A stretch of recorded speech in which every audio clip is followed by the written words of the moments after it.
মৌলভীবাজারে বন্যায় ভেসে গেছে অসংখ্য মাছের পুকুর, নষ্ট হয়েছে প্রায় ৩০,০০০ কৃষকের আউশ ও সবজি ক্ষেত।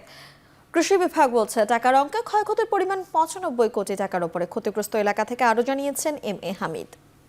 আমি এই মুহূর্তে দাঁড়িয়ে আছি কোমলগঞ্জ উপজেলার চাঁদপুর এলাকার ফেইথ এগ্রোতে। দেখতেই পাচ্ছেন আমার পিছনে কিন্তু মাছ চাষ সহ বিভিন্ন সবজি চাষ রয়েছে। এখানে প্রায় ৪৫ একর জায়গা জুড়ে বিভিন্ন ধরনের সবজি, বিশেষ করে বেগুন, তরমুজ, মরিচ, পেঁপে সহ বিভিন্ন ধরনের সবজি ছিল। তারা সমন্বিত চাষ করেছিলেন। যে সবজি চাষগুলো ছিল সেগুলো ইতিমধ্যে পলিতে ডেকে গিয়েছে এবং প্রায় ৬০,০০০ মাছের পোনা ছিল, যেগুলো অর্ধেকই হচ্ছে বেশি পোনা কিন্তু বেরিয়ে গিয়েছে। বিশেষ করে কুলাউড়া, জুড়ি, বড়লেখা, রাজনগর এবং সদর উপজেলার বেশ কিছু মানুষের আউশ ধান নষ্ট হয়ে পানিতে ভেসে গিয়েছে এবং বিশেষ করে আমন ধানের যে বীজতলা ছিল সেগুলো নষ্ট হয়ে গিয়েছে। তৃতীয় দফা বন্যা এখন চলছে এবং এই বন্যার কারণে ক্ষতির পরিমাণ হয়তো আরো দ্বিগুণ হতে পারে। ইতিমধ্যে জেলায় প্রায় ৬,১৬২ হেক্টর আউশ ধানের ক্ষতি নির্ধারণ করা হয়েছে।